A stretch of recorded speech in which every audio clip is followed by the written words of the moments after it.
You are now tuned into the FuseBox Radio Broadcast with DJ Fusion and Jon Judah.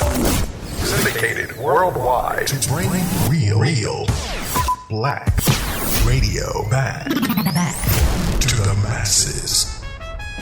All right, everybody, 1 2 1 2. What's going on? You're now in tune to another session of the syndicated worldwide FuseBox Radio Broadcast with DJ Fusion and Jon Judah.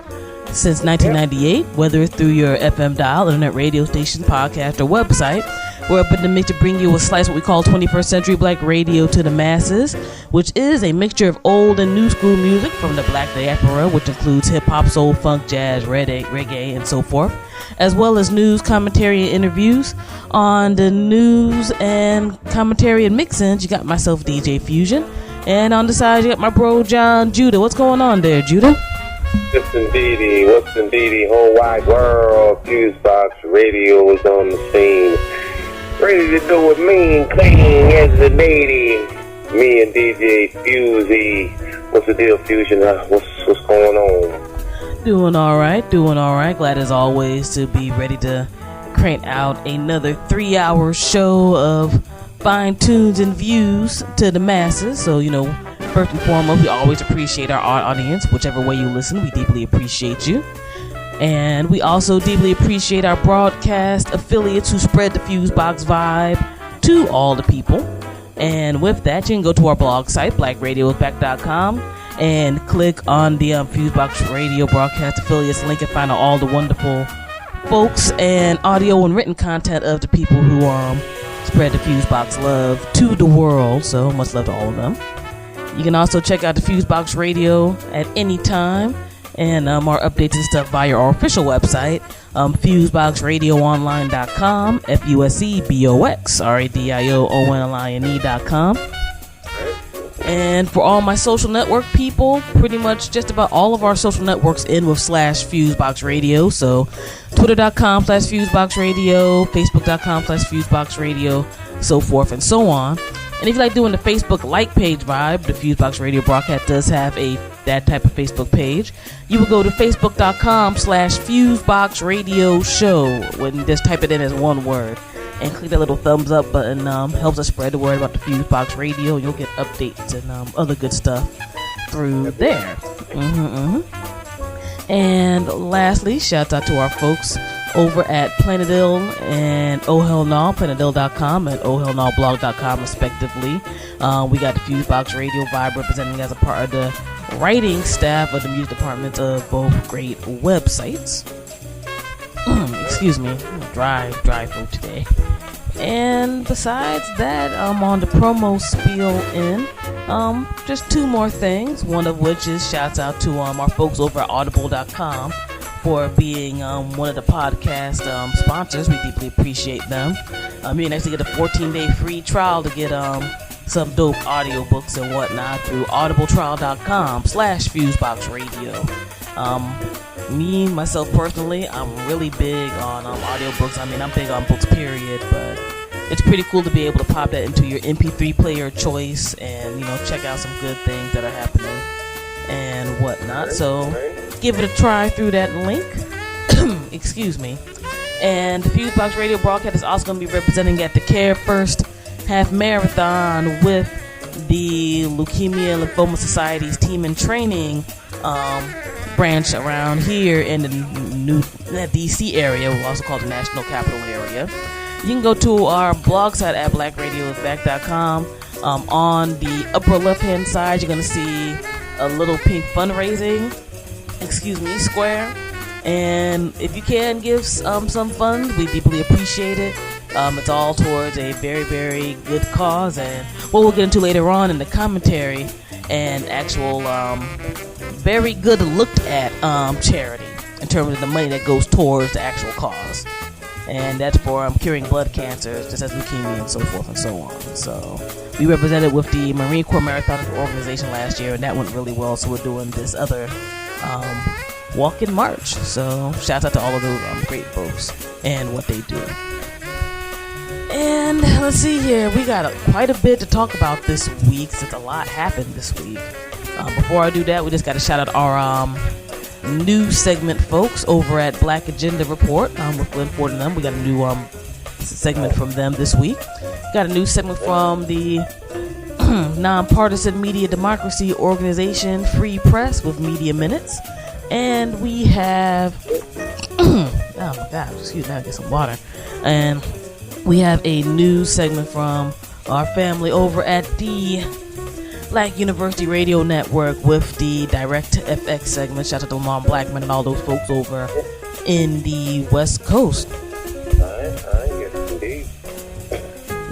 Yep. And woo, man, yeah, it's been a hectic week. And let's just get right into it. First and foremost, happy Black History Month 2012, Jon Judah. And to our listening audience, here in the States, it is Black History Month. And I'm just going to put out the simple statement I put out to a lot of people with this. If American history was able to be fully covered in a wonderful way and represent all of its peoples, maybe we would not need Black History Month, but obviously that ain't happening. That's right. And while I am one of those people who believe that Black history happens every day and should be getting props every day, I don't see why not to be loud about it during February. A lot of people made a lot of sacrifices and passed away for the month to even occur, much less just the aspects of Black history here in the States and beyond, period. So for me, I'm going to be that jerk who's going to be loud about it on the 29 days during the leap year. Whatever. People had to deal with it as far as I'm concerned. And as a student of history, that was my big major concentration in college and whatnot. It takes a lot to get to the point where you can even touch base on certain points of history, whether you're studying it yourself or you're going through an academic curriculum. I'm talking about basic, here's how the country was founded history, much less, the different histories of all the peoples who came here, forced migration and other kinds of migration. No doubt. And for people who listened to the show about a week or two ago from us talking about how people trying to warp the basic history books for kids, like Tennessee Tea Party trying to talk about the founding fathers weren't down for slavery, it's like, as the web parlance would be like WTF. So there's something about Black people in success that heads don't like. That's right. So, and I also don't think being quiet about Black History Month is going to make anything better. No doubt.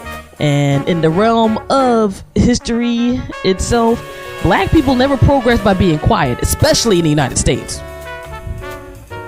So why am I supposed to be quiet about Black History Month? And Black history in general, and current things that are dope that are happening for Black folks.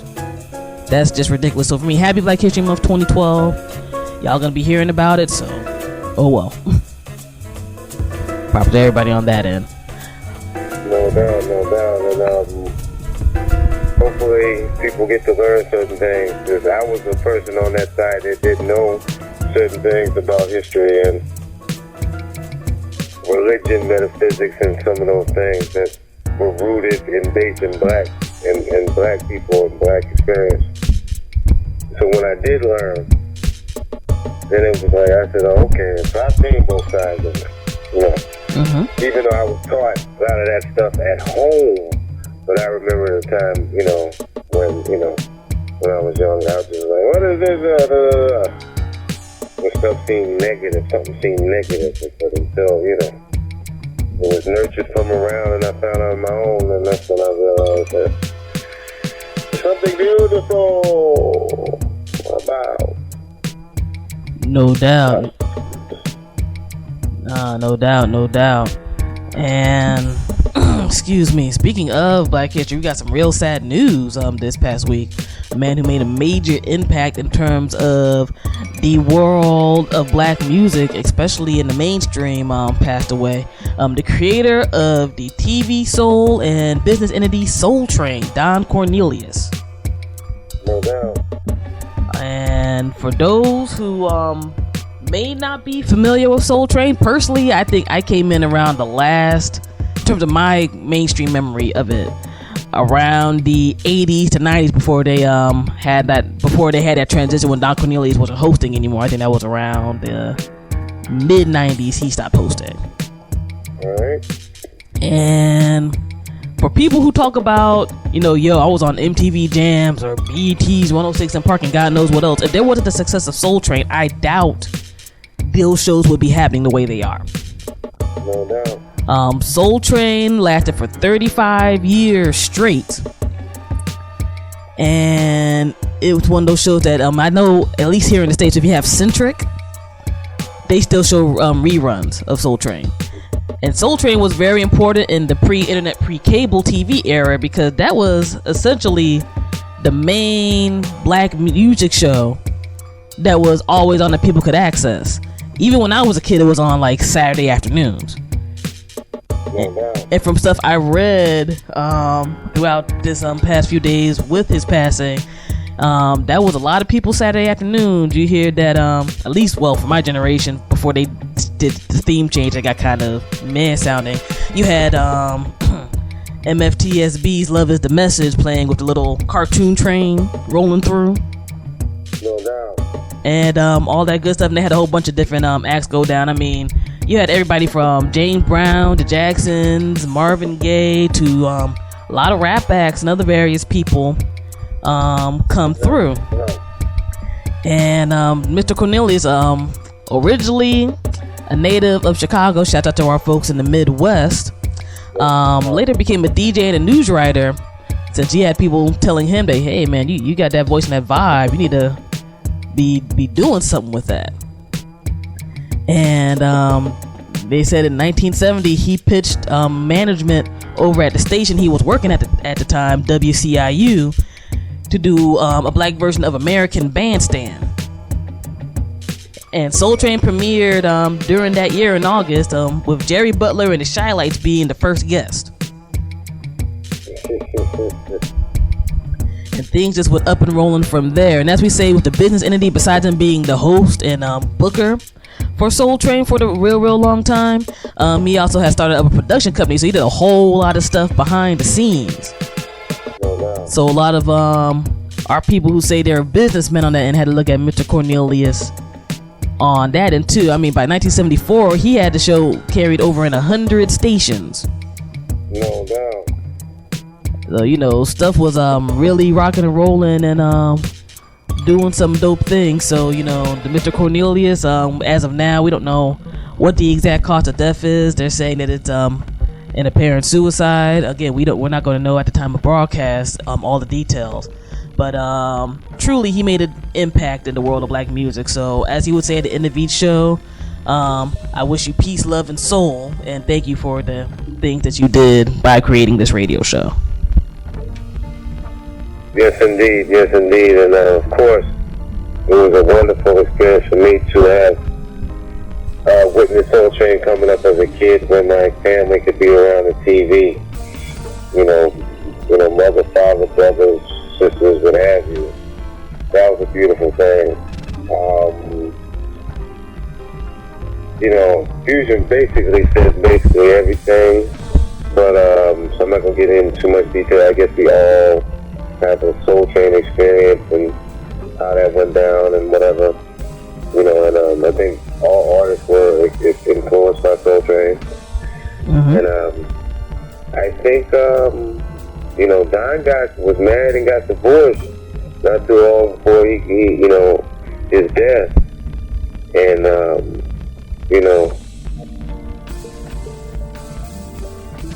it's all for there's a lot of people out here who ain't, well, let me not even get into that. God bless Don and all the people who like that show. Alright? No doubt. And for all my people who get some decent access to the web, just go to YouTube and just search for Soul Train clips. There are so many of them joints, and like I said, so many acts came through there. It's a music history lesson, live and in full effect. They even got some of the black and white radio clips, black and white TV clips on there. No doubt. And for people who might be like, well, only thing I heard about this dude with the Soul Train, music awards and all of that. See why there's even a Soul Train Music Award by just doing that type of search and just click and watch for a minute. That joint was the real deal. So shout out to all them folks. Anybody that's Soul Train line, that's of course from Soul Train. And all of that good stuff whenever you had a reunion or party or all that good stuff. So R.I.P. to Mr. Don Cornelius. Also another music person of importance passed away who was a bit more behind the scenes, but he did a whole lot. Arranger and keyboardist Claire Fisher. He was a composer, arranger, conductor, and keyboardist who did a lot of stuff in the jazz, R&B, and pop music world for over 60 years. And a lot of things he did was he worked with a lot of famous people. Worked with Art Blakely and the Jazz Messengers. Okay. He worked with Carl Tazer, and he excuse me, also did a lot of arrangements and things for folks like Dizzy Gillespie with A Portrait of Duke Ellington. He worked with a popular jazz vocal group called the Hi-Lows in the 1950s, and he even ended up doing work with folks like Paul McCartney, Michael Jackson, Celine Dion, and when I was reading up some information on him, Prince. He actually wrote and arranged all the orchestrations for Prince's 1986 film Under the Cherry Moon. Really? He did some arrangements for Prince's Parade album. And whatnot. So this is one of those dudes when you maybe if you're one of those folks who likes to read through like all the album notes and stuff for a CD, it's one of those guys you might necessarily, if you're not that type of person, not necessarily know about. But he has a very, very colorful history, and people can check out more info on him via the web as well. And yeah, he did some dope stuff. So R.I.P. to him.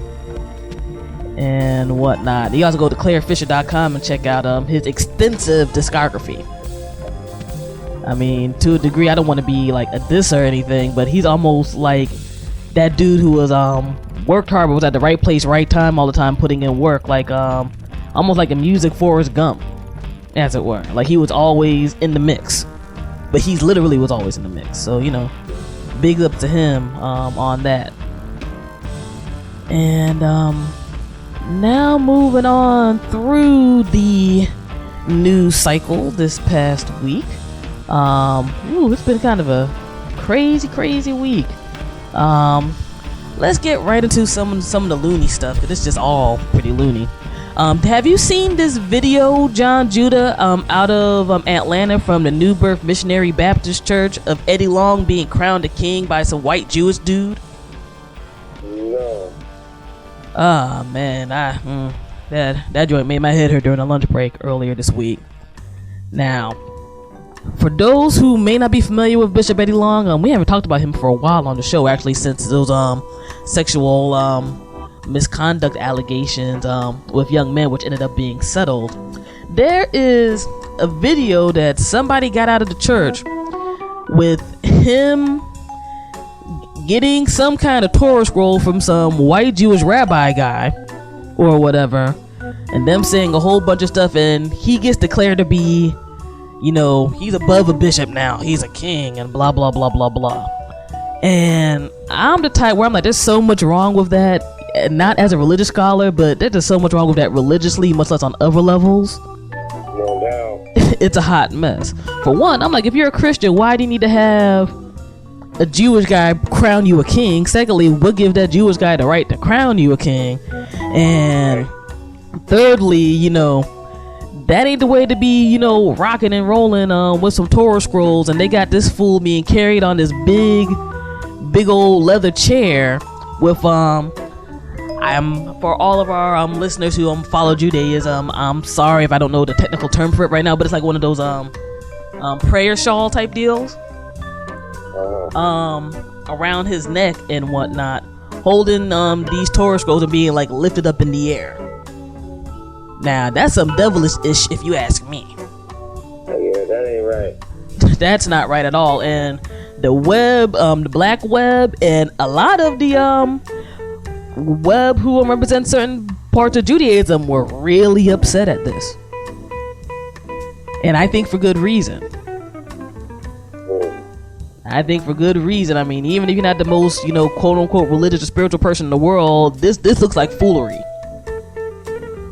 And I don't like foolery trying to disguise whatever other mess you are doing to keep followers quiet and not have them look at the Bible and other stuff themselves and see what's good. But yeah, I'm gonna have to peep that at you, Judah, because I was watching and I was like, good Lord, this is a mess. This is unfortunately the reason why some people look at various parts of organized religion. They're like, I don't want nothing to do with that because this looks like some BS. Oh no. So I had to mention that because that was ridiculous. On the other end of the spectrum, actually a picture that was kind of funny. As people know, we're going through our presidential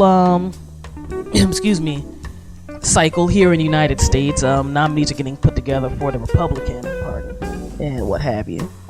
And the New York Times and other various photojournalists are following all of these, the last 4 guys around right now before the Republican National Convention in the spring. And there is a hilarious picture that is like around, which, for the New York Times photojournalist who took this picture and was able to post it up, God bless him. It's of Rick Santorum in a church in Pompano Beach, Florida, a black church called the Worldwide Christian Center. And they have a picture of him like he's making a speech and talking. And God bless all of these young black children and everybody else in the choir. They look bored as hell. Half of them is half asleep.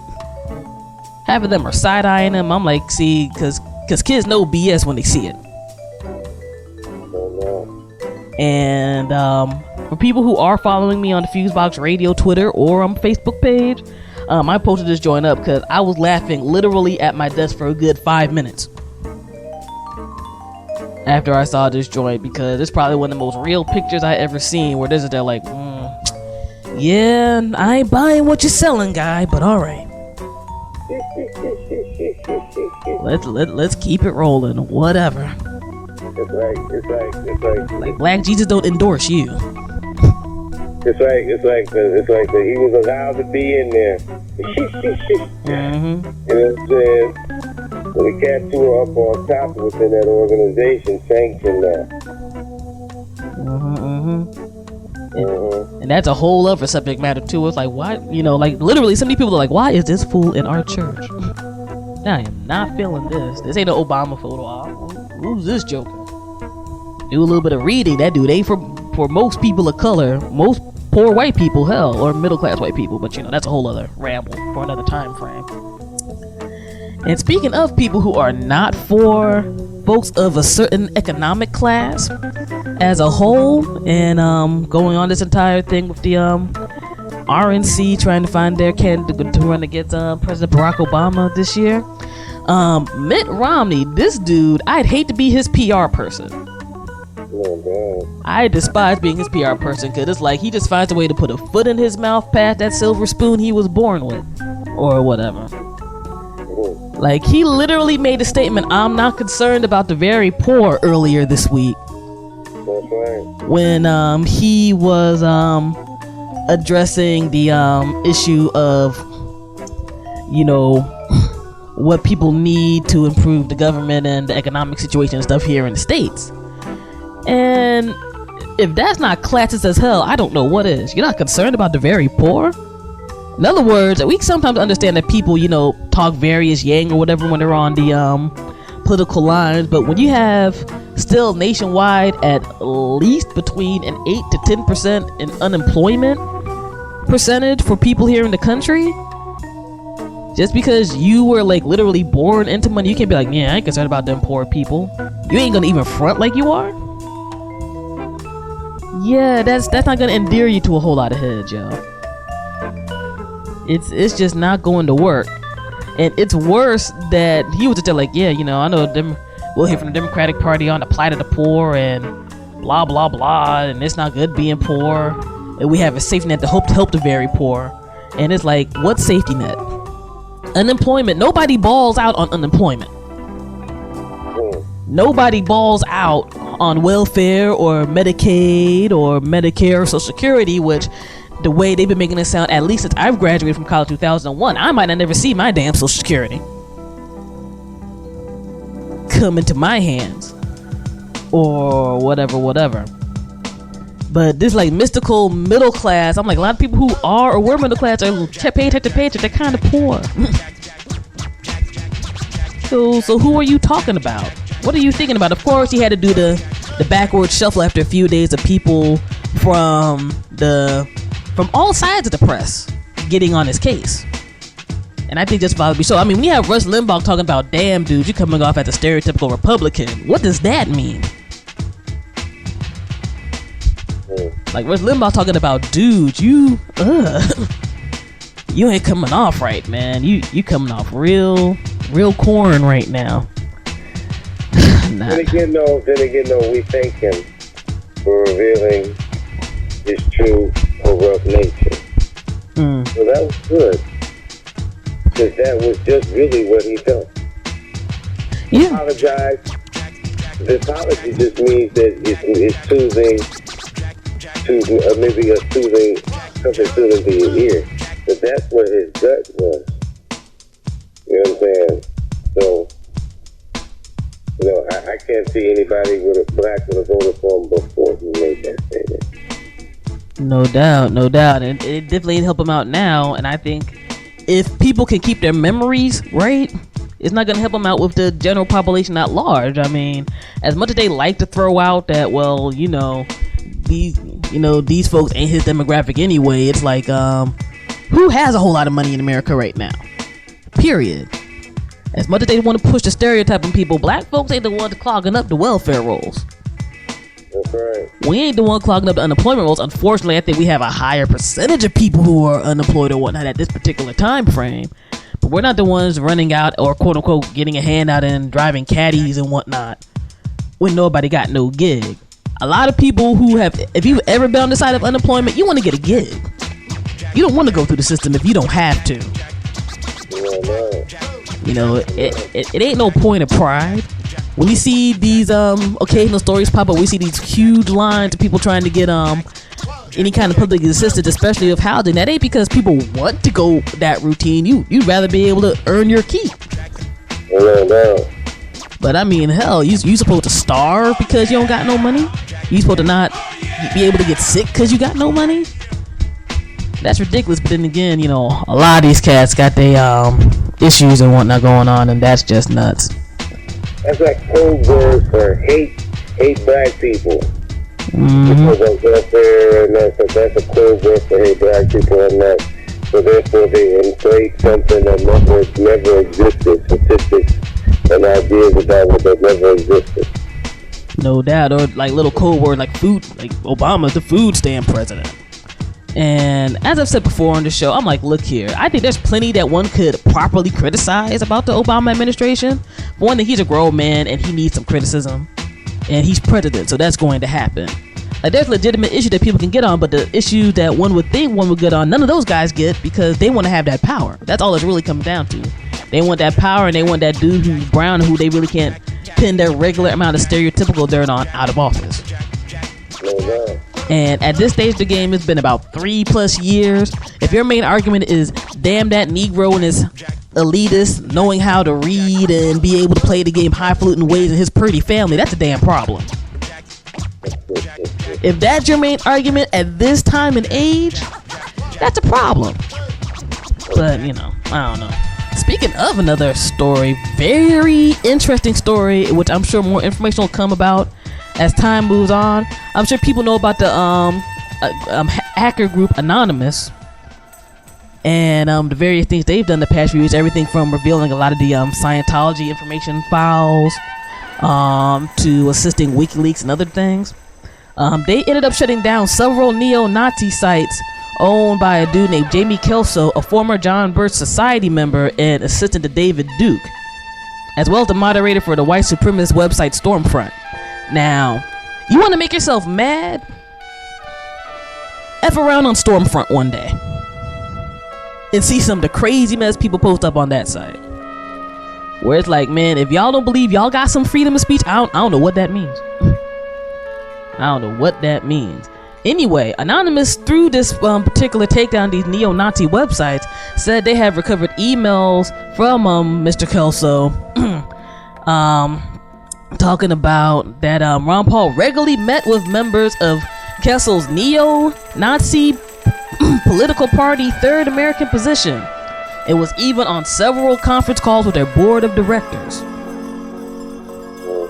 Now, Ron Paul has already been having a history that keeps coming when he runs about his old newsletters having racially charged talk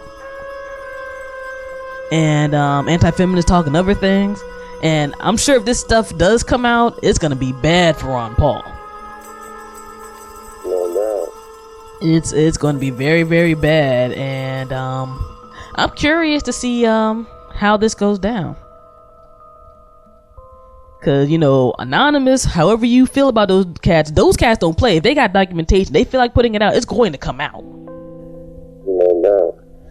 So yeah, we're gonna have to definitely sit back and stay tuned and see what's what. News One has some segments they say came from these emails, and yeah, it's interesting, man. It's some interesting stuff.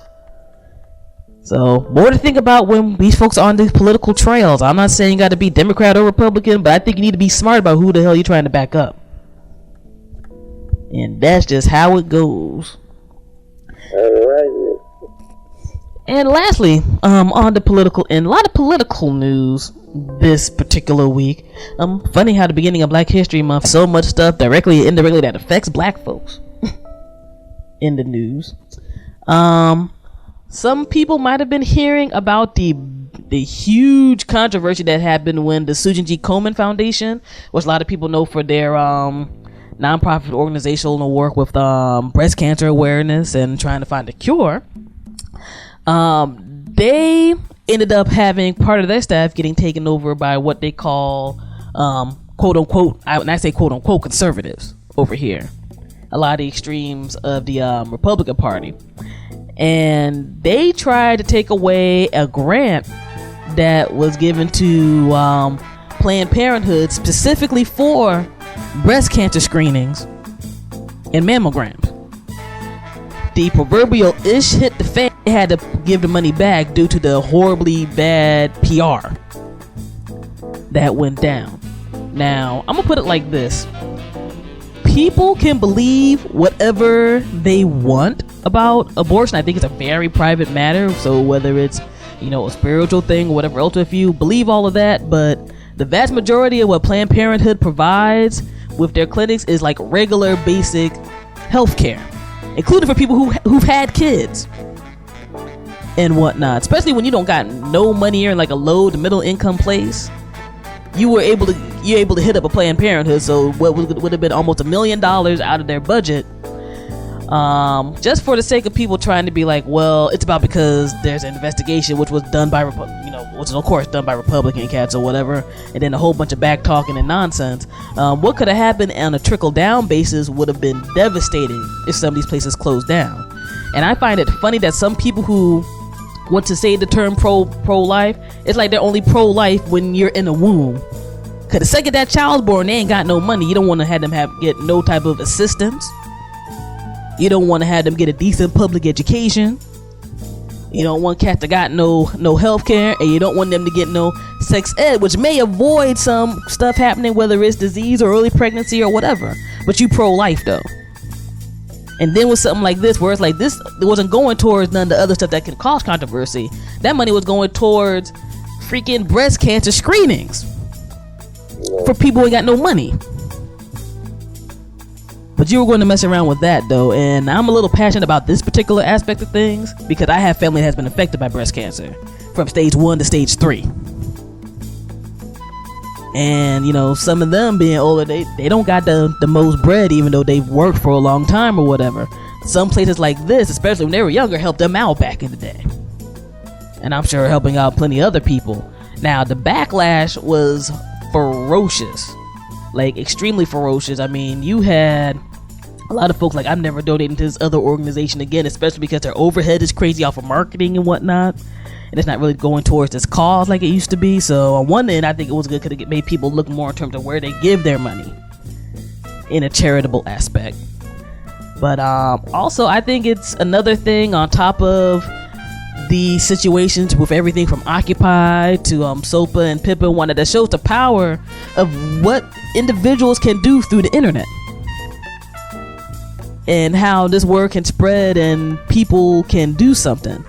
In a bigger picture realm, this entire situation shows why some people want to lock down people's communication via the internet, because this story literally happened in the course of a few days. And stuff just went wild.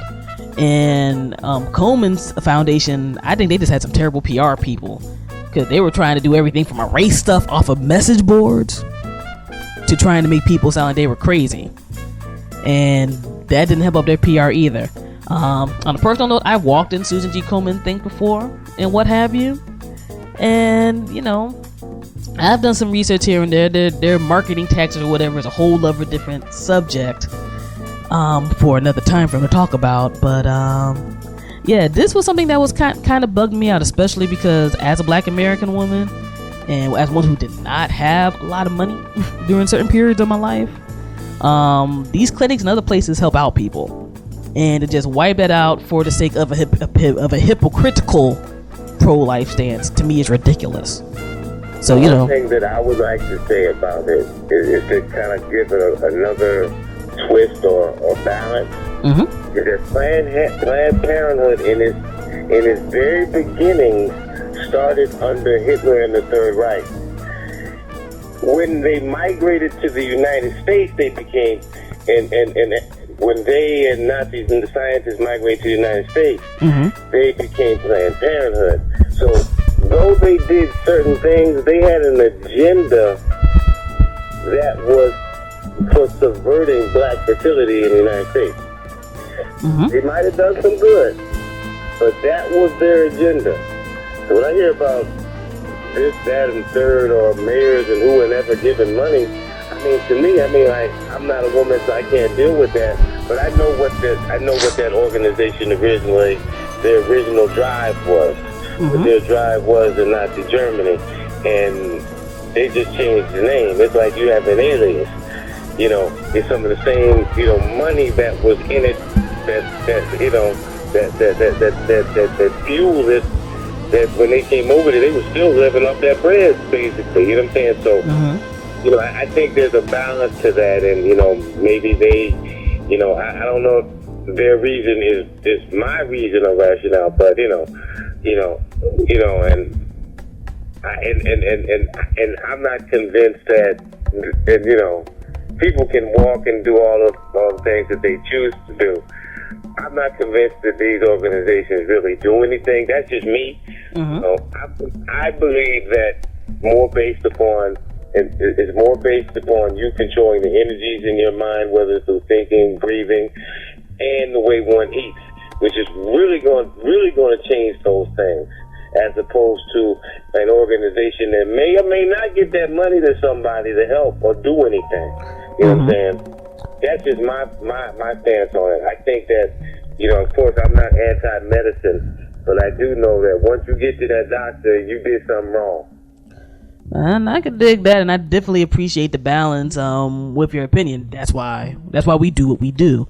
And yes, that is a part of Planned Parenthood history, and I'm glad you did bring that particular aspect up, just for the sake of people knowing where things were. And on a personal note, majority wise, I mean, like I said, there's certain things I think we all had the right to believe in our own realm, and where that started from and where it evolved to now. I mean, they came up during that eugenicist era, you know, let's keep it 100 or whatever. And there were some not so wonderful beliefs in terms of why some heads in that organization at the time pushed birth control.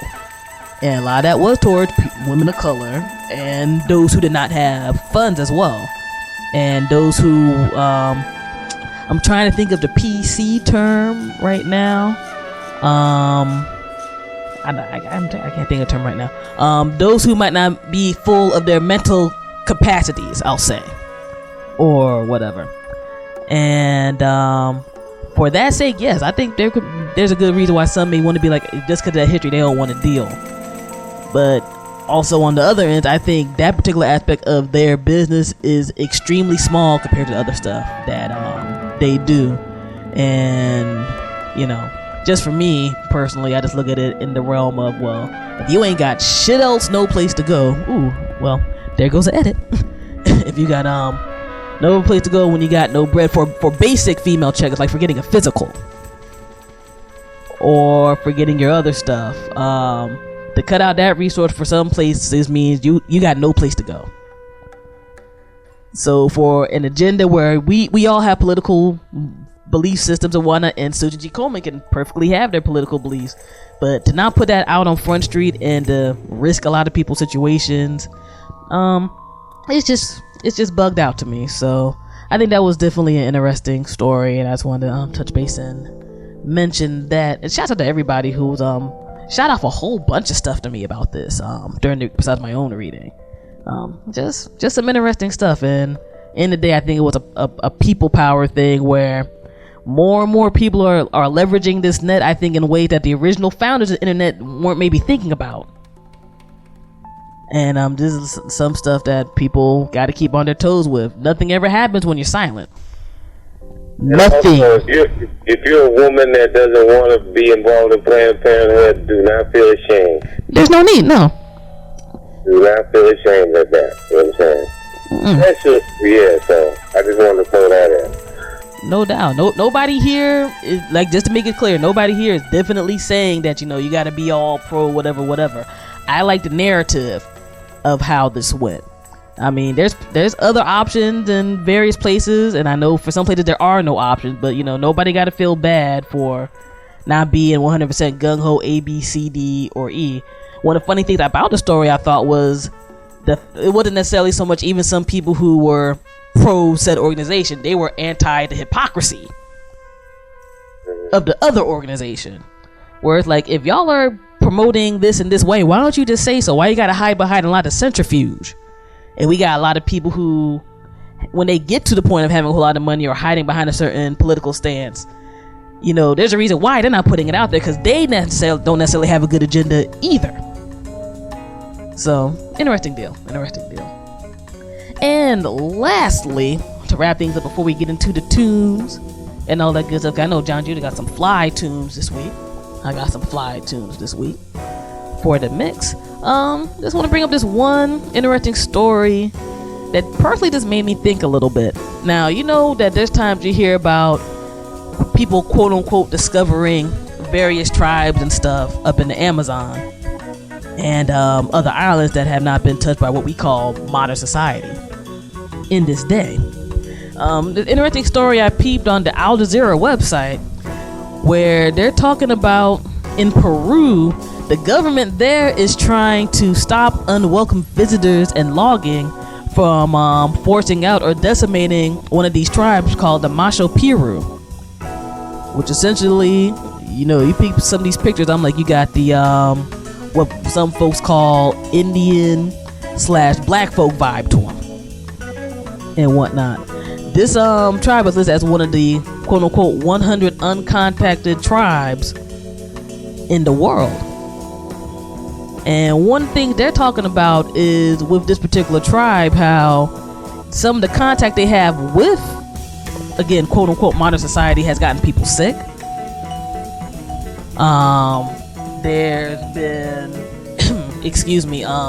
various clashes and stuff like that. And they talk about some of these tribe captains, when they get attacked, they don't play. Like, they've beat down folks, bow and arrow attacks, all that good stuff. There's would be about 12,000 to 15,000 of these tribes and people in about 15 tribes in total up in Peru. And when for me, I'm like, when you are messing with people who haven't been messed with for years, you can't expect good stuff to happen. And you can't get on some weird colonialist vibe with that either. At the end of the day, I think we all need to respect each other as human beings, and sometimes you don't need to mess around. And one of the things that's kind of bugged out about this story is the region they're in, besides logging, it's what have a whole lot of oil and gas. So unfortunately, I don't think they're gonna not mess around with those people. And whatnot. Like, they've been trying to ban boats and flights over there, but people have done stuff.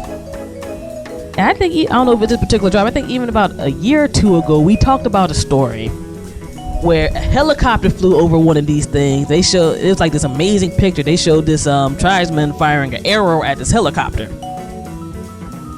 Like on some old WTF is this type of thing. This don't look right to me.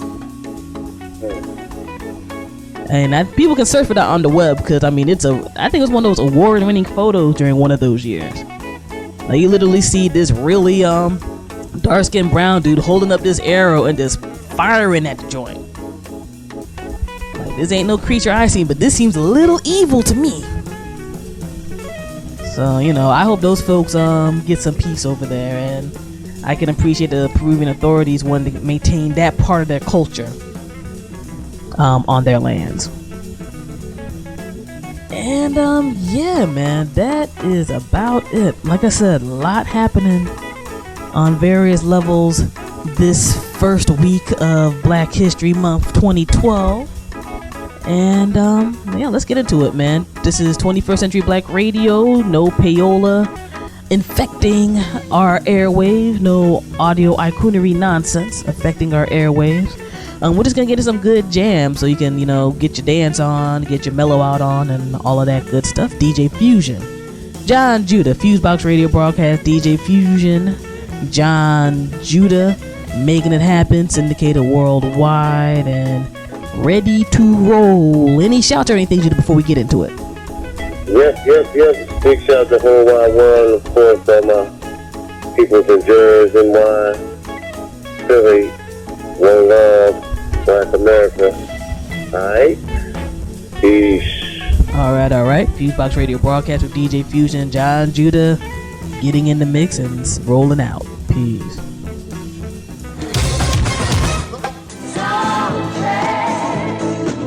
Back with the Godfather James Brown, and James, it's been a most exciting experience so far, and I know it's going to get heavier and heavier for the rest of the hour, and I just have to say that just watching you, you're still the baddest out here.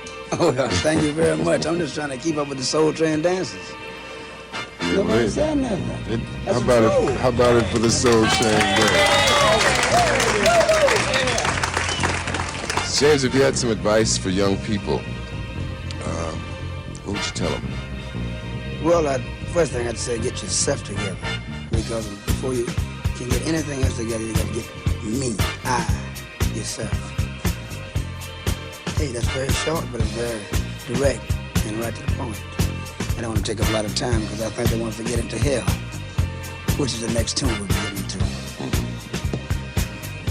We were talking earlier about some of the violent things that have been happening in our communities, and I'm sure you've been exposed to some of it because you seem to always play for black audiences. You have any observations? Well, I do. The things I observed and the things that I think can be most helpful is the fact that we've got to get away from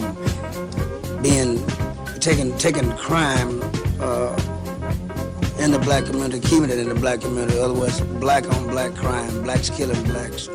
That's got to be the worst thing ever happened, because all the things that people died for, like Dr. King and all the beautiful people and all the marches and the revolution movement were in vain if we're going to kill each other and look very bad in the sight of the man. The man that we looking out for, we're also looking very bad in front of him, because like we letting ourselves down by blacks killing blacks.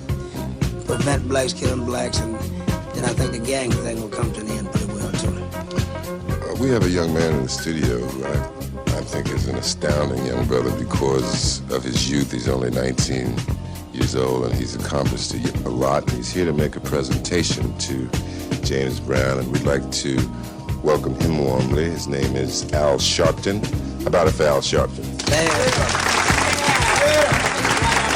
Al is the National Director of National Youth Movement Incorporated. Right, Al? And what do we have here? Well, we come to break tradition. We know that in the recording industry that they give a gold record to those that achieve a million seller. but we view your million-seller Payback as a black record because it is relevant and says many of the things that young blacks have tried to say and could not musically express in our own little way. And we feel the Payback is sort of like the theme song of Young Black America in 1974. Right here on the FuseBox Radio. DJ Fusion. Okay, we're back with Marvin Gaye. And Marvin, thanks again for joining us. This has been a wonderful experience for all of us. And thank goodness it's not over yet. Well, it's very nice to be done. I'm surprised I'm here. You know, not surprised I'm on your show that I'm out performing again. I'm in a good frame of mind now, and I think I want to perform this year. And I'm going to go out and let the people see me, the people who supported me so well and bought my records and everything. I think I'm ready to perform now. So then you'll be doing concerts all over the country? Yeah, I think so. Yeah. I was one of the fortunate ones who witnessed your recent concert in Oakland at the Oakland Coliseum. And it was really just a fantastic thing to see the reaction of the people. And I think you picked a really great town to launch your tour in, because Oakland people are just beautiful. They really support the artists. Not that a lot of other cities don't, but people in the entertainment business seem to agree that Oakland's a great town to do anything, Well, for all the people who are watching your show now up in Oakland, I'd like to, say thank you now for the tremendous support that they gave me. I thought they were terrific. I was extremely apprehensive at the beginning of the show, but once I heard the ovation and everything, I wanted to perform, so it helped tremendously. Just as I think the kids here, the ladies and gentlemen, are just great here, and I enjoyed doing the two numbers previously. I didn't lip sync them too well, but you had to say that, didn't you? We're going to turn the questioning over to the Soul Train gang, Marvin, okay? And hi, my name is Lisa, and I would like to ask Marvin when he's going to have a concert here at the Forum in Los Angeles. Well, yeah, I think so. There is, some promoter told me, they said, well, if you're going to perform in Los Angeles, you should probably make it your last stop, or New York, because if you have any problems with the performance, then that's how your reviews go. I mean, promoters all over the country are interested in how your performance goes in California and New York, so probably I'll be winding up my tour here in Los Angeles, so maybe a couple, 3 months, from now. Okay, baby. Hi, my name is Dwayne, and I'd like to know what are some of your hobbies, like besides singing, because I know you like to sing, and what else do you like to do besides singing at your spare time? Well, I'm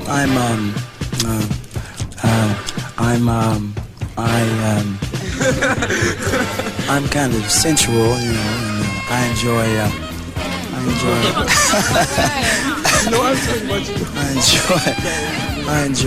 enjoy people, and I like fooling around.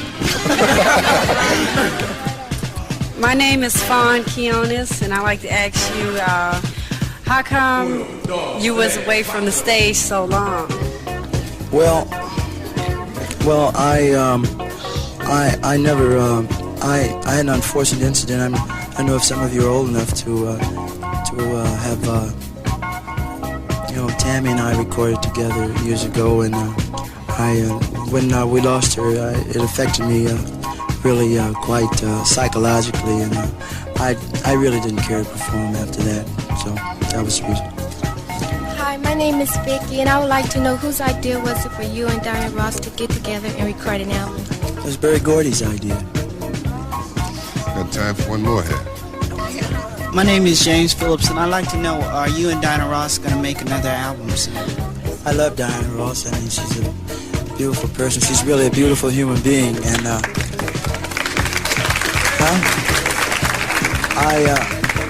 I enjoyed making that album with her an awful lot, and I think she's home here in LA. I'd love to make another album with Diana. Yes. Okay, gang, that's all the time we have. Thank you for some very interesting questions.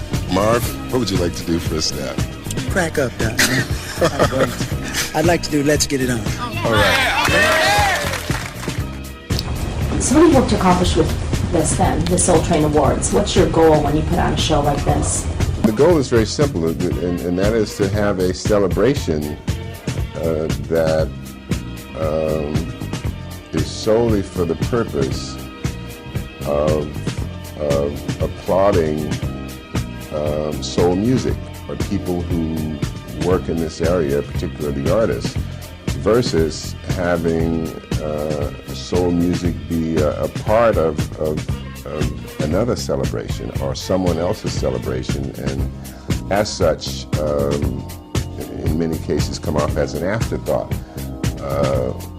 Many of us in the industry have long felt, prior to the Soul Train Music Awards, that soul music per se was just too big and too successful and too profitable not to have its own celebration.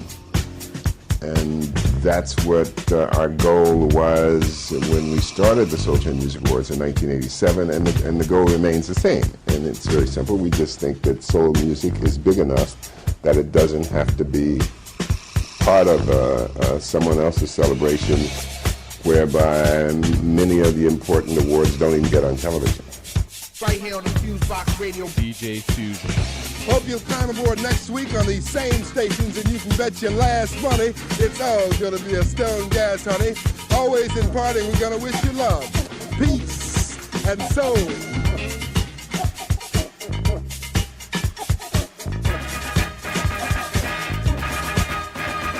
You are now listening to FuseBox Radio.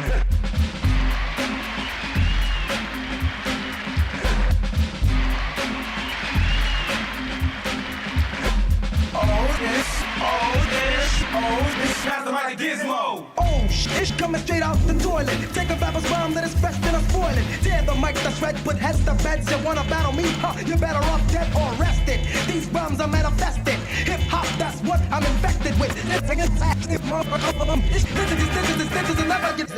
I'm from Godsville, I lost with the hill. 163rd is the worst, so you better chill. Rest in forest projects, get respect. Take you out in a sec, gets wrecked, cause I'm back with a tech 9 mil. Yeah, I shoot to kill. So you still, cause I'm ill. Prepare to write your will. Motherfucker, suckers who try to sell a jet. Get flushed down the toilet just like a pound of shit. This has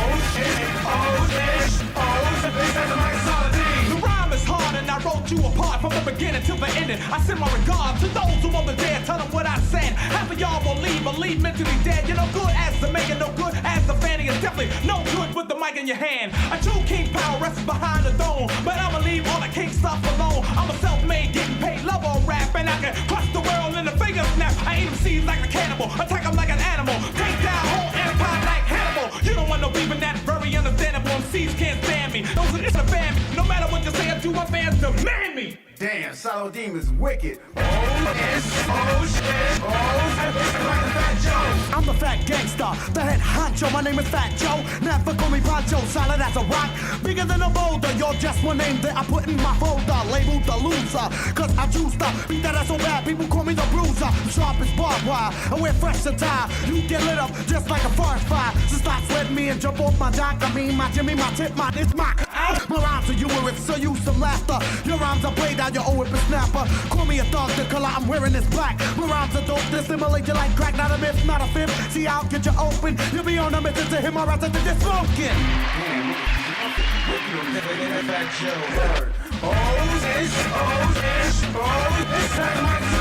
Swift dialect, so select the selection previous custom practice. Yeah, this is perfection. Think that my last jam pertaining to skill, well, that was simply just a fraction of me. Seville, doing what I'm doing till it's finally done. Just to hit number one, demolish rappers for fun. To engage his execution, so don't engage. Results deadly from page, MC's been slayed. Pushing back some power, plug will be up for bail. You got yourself into this, so stop biting your nail. Heard a previous performance or practice tapes, and we were whacking, you could take. Now you try to escape.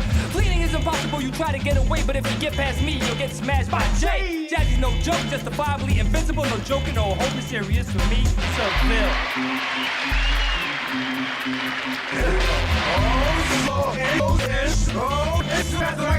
Now my part with excellent. Here to represent the rapping is my occupation and my pockets is a mint. Cause while the crowds are poor and the money they spent, just to see me rock a show at any extent. Now I will devastate and then I'll terminate any rapper that's blind to time will create. And when I go on tour, the crowds will endure. The master rock praise was that there is no cure. So now I activate my style at any rate. Then I'll say this funky dope rhyme that comes out great. Cause I'm a smooth operator, the female devastator. If you think I'm rocking now, just wait until later. Opportunity has come. I reach a new heights. I'm the newest superstar with my name up in lights. So when I do a show, it's not a crowd, it's a mob and all the girls are screaming out, we love you, Master Rob. Thank you. You know what I'm saying? Hey yo, what the fuck? I'm here by myself? Oh shit. Folks standing here looking at me with his big ass little lips and shit. You know what I'm saying? Word up, we got you. You know what? Oh, me, oh, you know what I'm saying? Oh, ish. You know what I'm saying? Oh, you know something? Smells like Pennsylvania, you know what I'm saying? I don't give a fuck. We ain't worried about this get on the radio, you know what I'm saying? It's like the other jam. But that shit on freestyle. We ain't worried about this shit on the radio. But it's gonna be stupid underground hit. Oh, it's my man Saladin. Peace to my man Seville. Peace to my man Gizmo. And peace to my man Fat Joe. You know what I'm saying? And Diamond D cut this shit up. And here we go. Hey, this is DJ Logic. You're now listening to the FuseBox, bringing the best of hip-hop and soul music. Yes. News and commentary from all over. Transmitting live from the planet of Brooklyn. Rockin' with that break science. Rockin' with that break science. Break science.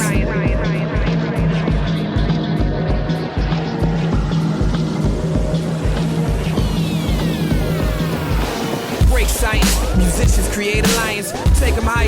Just the jungle, you facing lions. It's wild, see the people, how we making them smile. Guilty as charged, but innocent as the face of a child. I emanate style like emanate miles. Shouting out the world when I penetrate wild. Coming from the blocks where we step on the cracked valves. Still on the rust, some dying like Kevin Loud. Break science, keep it healthy, we take iron. They said they could do what we do, but they was lying till it fibs. Let me show you what irrelevant is. I really don't give a fuck like a celibate chick. Could care less if you fell off a cliff or went to jail for a football number. That's a hell of a bid, you dig?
Break tyrants, you whack, then we kill that noise and make silence and spill from my mouth, cause I ain't got the filter. My struggle might just make you stronger, but it'll probably kill you. Some kids think they're better than this, I gotta tell you. Believe that shit, I got a bridge to sell you. Real, recognize real, and you don't look familiar. This track fit like a suit dude, Buck the Taylor. Innovating and stimulating like genitalia. I roll with nothing but winners, we don't accept failure.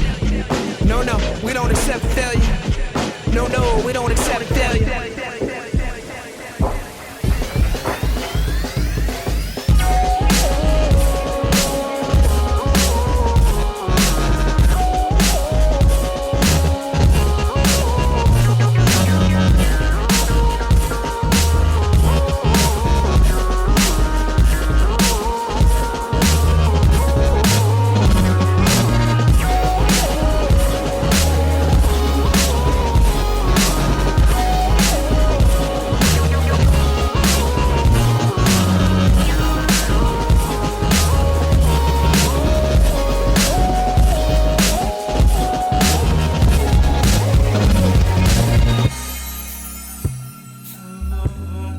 listening to FuseBox Radio with DJ Fusion.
What's up? Yo, 50 of my mans right now. Yo, put your money back in my man. I'll let you talk and say what you want. All right, 50 of my mans right now. I got it in my man's hands right now. Yo, I got it in my man's hands right out. Right out. Yo, shake them dice up, son. Shake them dice up, baby. Shake them dice up, baby. Shake them dice up, baby. Let it run, boy. Keep that low.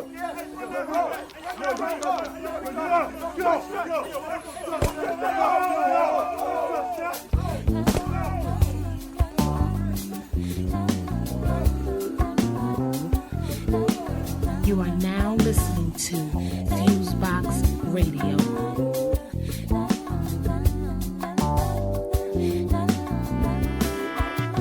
Right now you need it, driving yourself through the hard times. Traffic won't speed up, so you turn the radio on.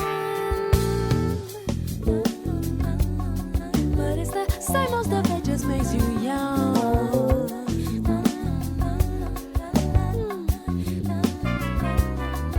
Well, somehow he feels it, and the DJ at the station sends sweet salvation when he starts to play this song. Now you can't help singing along, even though you never heard it. You keep singing it wrong. This song will keep you grooving. Keep moving. Play it to lift your spirit. Soon as you hear it, God is speaking to you. That's what they do. Ooh, this song's the one. Keep moving. Play it to lift your spirit.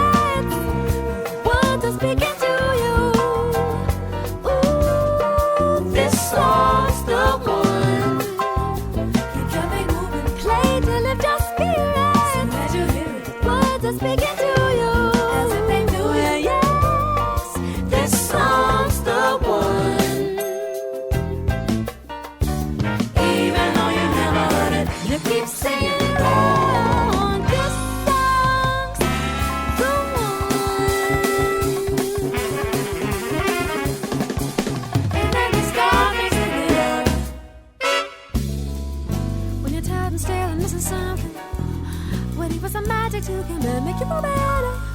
Enter that song. Now that's how we know the power of song can sing.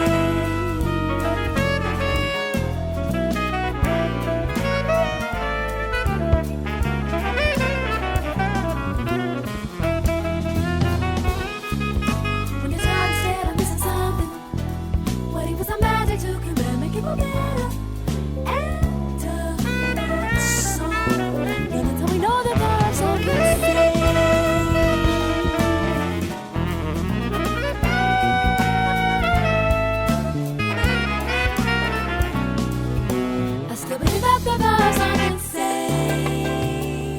Well, it can surely save the day and keep you grooving. Keep you moving. Play to lift your spirits and the world that's speaking to you. Yes, this song's the one. Keep you moving. Play to lift your spirits and the world that's speaking to you. Yes, this song's the one.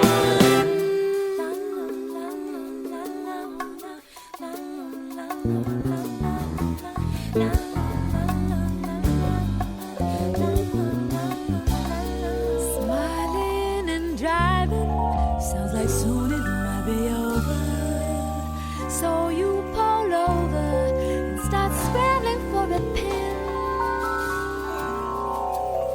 But the numbers comes in again. Paper in hand, you can't help moving while you're listening. Your skin starts bristling. Here comes the part you know, and you can't help singing along, even though you never heard it. You keep singing it wrong.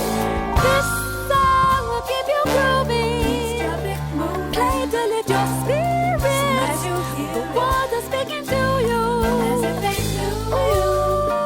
This song's the one. Keep traffic moving. Play to lift your spirits.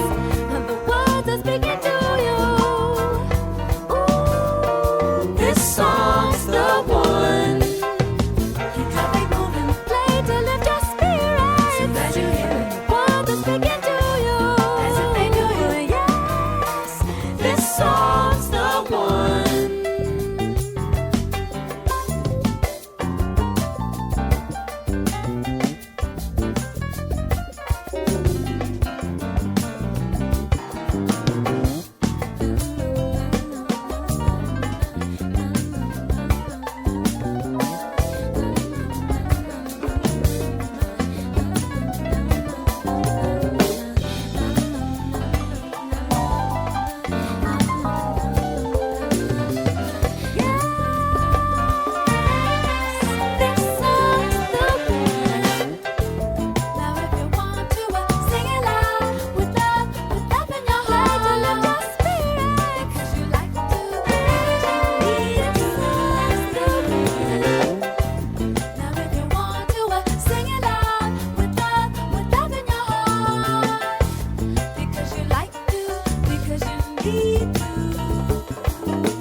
Right here on the FuseBox Radio. DJ Fusion.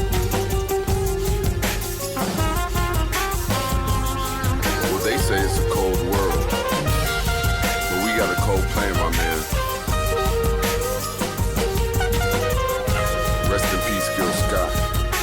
Without you, the revolution was not.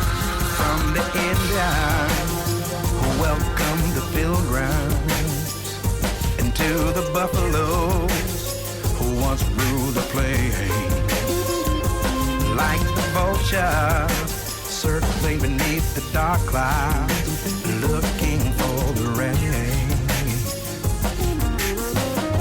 Just like the cities that stagger on the coastline, and a nation that can't stand much more. Like the forest buried beneath the highway, never had a chance to grow. And now it's winter, and we're all freezing. Winter in America. And now it's winter. We need some hope feeling. Winter in America. Yes, all of the heroes have been killed or betrayed, but the people know it's winter. No jobs, no justice, no peace. We gotta find a release.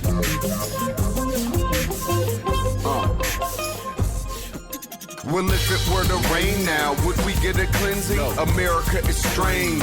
We keep pretending that it's not winter. We aren't sinners. There's no ending. We don't make a mess and we're merely just defending. Let's get to mending. The peace sign vanish in our dreams, so it seems. And how are we ascending? We must crack the concrete and get organic with the soil. Turn turmoil into graciousness. Compost is waste. Just get real with ourselves. Money won't do it. We gotta deal with ourselves.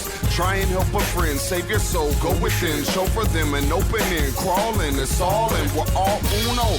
I ain't kicking nothing you don't, it's weighing on my mind, something heavy like a sumo. I'm ready and I'm able to turn tables, let's begin to radiate light from our centers. It's winter, and we're all freezing. Winter in America. And now it's winter. We need some hope feeling. Winter in America. And nobody's fighting, 'cause nobody knows what to save. You gotta save your soul, save your soul. You're now listening to FuseBox Radio with DJ Fusion. A new study purports to show that housing in the nation's cities is more racially integrated than at any time since 1910. The first problem with the report is its authorship. The study was conducted by 2 senior fellows at the Manhattan Institute, a bastion of right-wing disinformation and propaganda. In addition to the Institute's long-standing bias against government measures to oppose institutional racism, the study may well have merely taken a snapshot of a society in flux that may not actually be moving towards an integrated future. First of all, the racial makeup of America has changed a great deal in the last 40 years, with the influx of many millions of Latin Americans and Asians. What was once a mostly black-white divide now includes many cultures, and Hispanics now outnumber African Americans. Whites have always been the architects of segregation in the U.S., either by public and private design or through the hysteria of white flight, which historically has been flight from black people. The Manhattan Institute researchers found that whites are, nowadays, more likely to live in proximity to Hispanics and Asians. Other data show, however, that this is largely because whites are less likely to instantly flee a neighborhood when Hispanics and Asians start moving in. To put it simply, whites, who are the engines of segregation, are less likely to go into full flight mode when Asians and Hispanics start knocking, at least not right away. The Manhattan Institute study found that all white neighborhoods are disappearing, but that is mostly due to the entry of Asians and Hispanics. Black-white integration is much less pronounced. White racism in the U.S. is foundationally anti-black, a fact that is reflected in the new numbers just as in the old data. The study shows that mostly black urban neighborhoods are getting smaller and correctly attributes that to raging gentrification in many cities. But for the black people who are being displaced, gentrification is a coercive process, a force against their will. A change in the racial makeup of a neighborhood through involuntary gentrification can hardly be described as integration. Rather, it is ethnic cleansing, and only looks like integration when a snapshot is taken at a certain stage in the process, before most of the old population has been removed. The report concludes that rapid growth in the Sunbelt states and movement of non-whites to the suburbs has had an integrating effect. But that is a process in motion. Blacks pushed out of northern urban neighborhoods have been heading increasingly to the south, where new neighborhoods built on subprime mortgages are already in a state of decline. No one knows what housing patterns will look like if the housing bubble has been permanently burst. A good guess will be that most homeowners of modest means will retrench, resigned to their new lack of physical mobility, and will struggle to stay put where they are. If the past is any guide to the future, we can then expect a hardening of white attitudes towards residential integration, especially regarding blacks. The Manhattan Institute titled their wishful report "The End of the Segregated Century," another example of white folks seeking to unilaterally declare the problem created by white racism to be over. But snapshots of people in chaotic motion are not dependable predictors of future outcomes.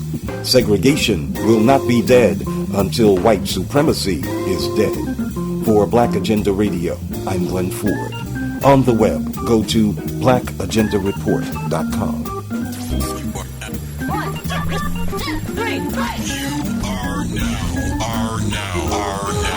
Tuned in to the FuseBox Radio Broadcast with DJ Fusion and Jon Judah. You're as good as they say you are. Syndicated worldwide to bring real black radio back to the masses.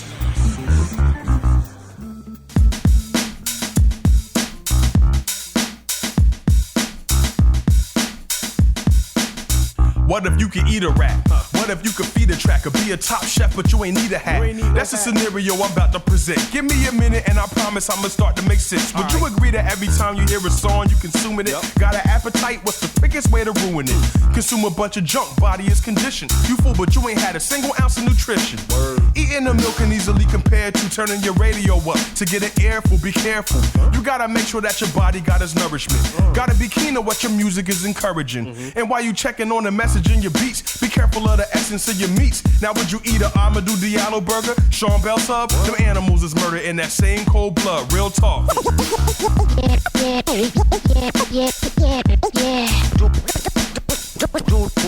Dude, we need food. Food.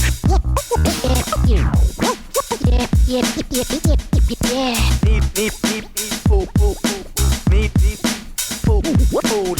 Now some of y'all might be a little bit reluctant to listen to my theory and admit I'm onto something. Maybe you think your diet is a major change to go through, and you ain't beef for hippie foods like bean sprouts and tofu. If you think that modern music is the way it is and people need to do a better job of trying to raise their kids, think about it for a second. How come the major labels mostly putting out the rappers disrespected? How come unhealthy foods are usually the cheapest and way up in the front of the store? I know you peep this. You think of dieting but nothing stops. More than ever fellas got the bubble bellies, women got the muffin tops. And I'm not making fun, I'm simply trying to make a statement. They banking on the fact that we gon' stay complacent. Food and music filled with harmful preservatives. We eat it up like we don't feel we deserve to live. Yeah. Give me some more. Like part of a complete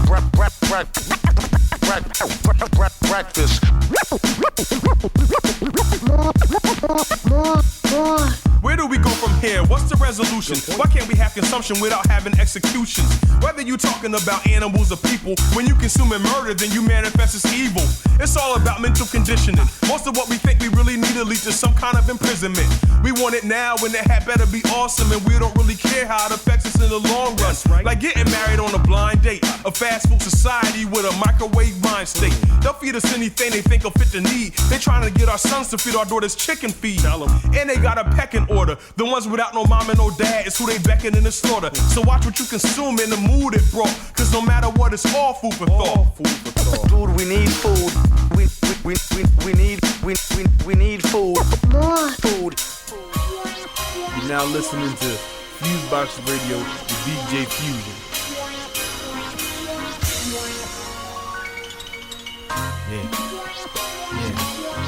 Yeah, church,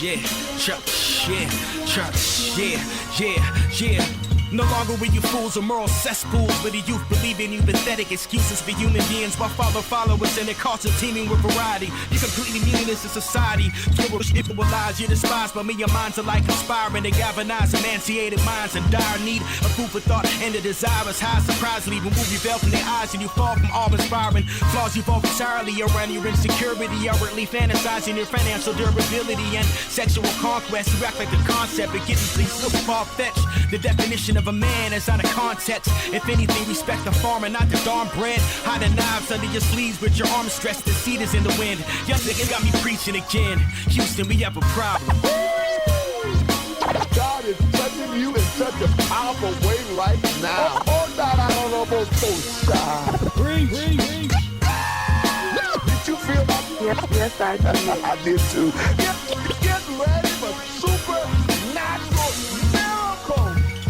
Raised in a Christian household since I don't know how old. Leadership been my chaperone and still within my backbone. Coupled with my father's hypocritical tutelage and seven godly to relieve Malvo to his outgrown. Everything from sneezer is secular, so beatings is regular. Requiem of a character, preaching, yelling, everybody's going to hell, including Michelle. That's my mother's name. I just quoted them verbatim. The amalgamation of faith, fear, and tradition for generations is the breeding ground for manipulation. I'm just saying, certain instances it's contention but hatred. Ethnic cleansing done crippled whole civilizations at the drop of a dime. When it's rumored to have evolved from astrological signs, somebody answer this and do me a favor. How does one verse of Jesus yet praise I'm and rise the enemy's prayer? Wait, I'm no atheist. Matter of fact, the second law of thermodynamics proclaims he exists. I'm just questioning your purpose. Do you do this out of fear of feeling worthless, or because we're constructed to live in service and in unity? You choose to believe a crown of brutally murdered women under pretense of thinking they witches while concurrently rewriting religion, heightened suspicions of worship to conform and not to be reborn. Research. If you're tired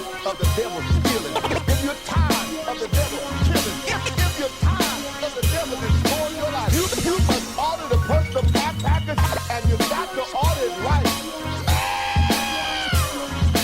All right, let's go right back to the personal prayer. It's ready to happen for you, girl. Don't even get me started on weeds. If you addicted to extensions and I'm knocking your steeds, there's nothing worse than a woman that won't even leave a crib without a sewn in wig. Evidence of disease, courtesy of white America. We taught to believe our ethnicity's inferior, subconsciously weak. Straighten our hair and know they date fair chicks. The darkness extinct, then in bravado, yup, black is beautiful.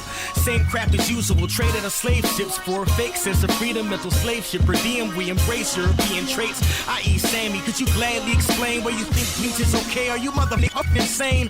Are you serious, man? You went from the Joe Louis of baseball to a skinny-ass Michelin man, or the highest-paid clown, multiple meanings to the phrase. You think we're ashamed of us when it's the other way around, Tom? You're going through hell right now, and you need to work the middle phase. Oh, that's it right there. Lift those hands before God and tell God thank you. You're just one prayer, just one prayer away from getting your miracle. Take another deep breath and receive it through the peace. Thank you. Thank you, Jesus.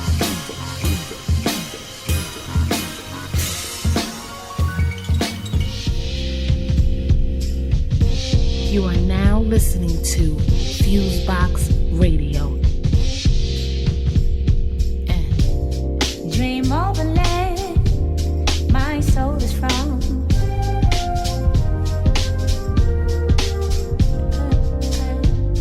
I hear a hand stroke on the drum.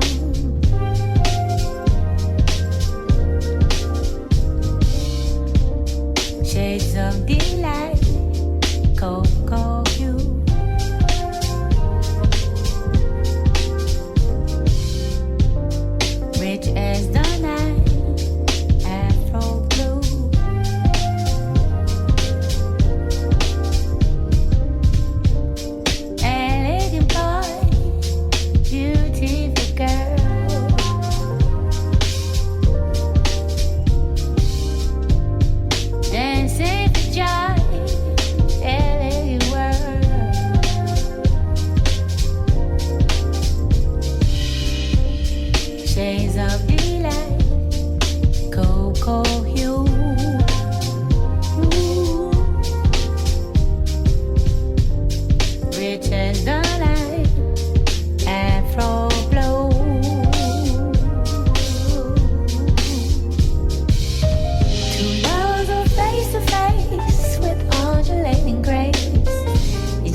dream of a land my soul is from.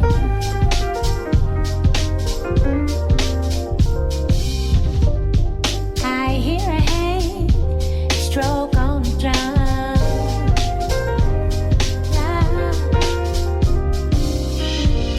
Shades of daylight, cocoa hue.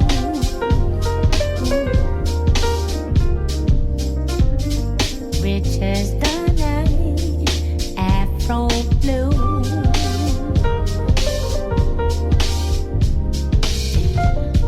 Elegant boy, beautiful girl.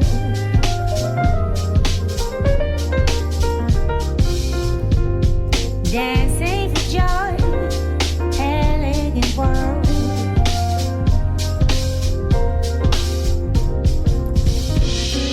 Shades of daylight, cocoa hue.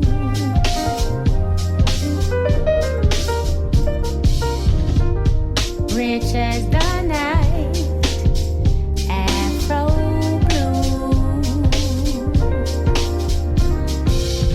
Two lovers are face to face with undulating grace. Gently sway and slip away to some secluded place. Shades of delight, cocoa hue. Rich as the night, afro blue.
You're now listening to FuseBox Radio with DJ Fusion.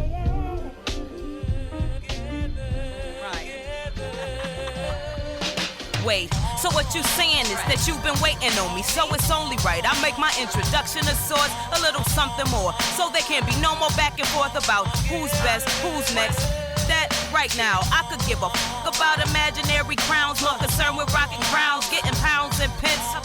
I think I might just sip and have a seat and kick my feet up, free up like a champion, battle on. I'ma make my paper long, staggered. This is not an accident, no subliminals. I'll call your name, I wanna mention you. But if you feel a certain way by what I'm saying, yo, I'm saying you can see me on the front lines, not playing, building perfect rhymes and constant elevation, no debating. A little hatred never hurt, it's like a perk, you little pricks is so sensitive. Guess it's only right, I gotta shine that's that right, outright and outright you on your best night.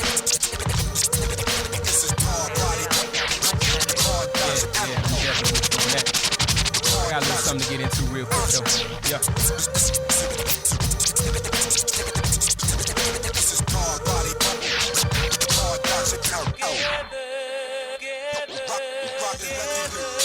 'Now I ain't trying to start nothing, but these bastions are talking too much smack and fantasia when the city ain't real. Crazy about their feelings, acting like some children fighting over toys. Little boy, that ain't even yours, what you heated for. Speak your piece, young, and I know you hungry. You're bored too, can't look forward to nothing new but some money for some shoes and some shoes for some for some. Your future's looking fishy.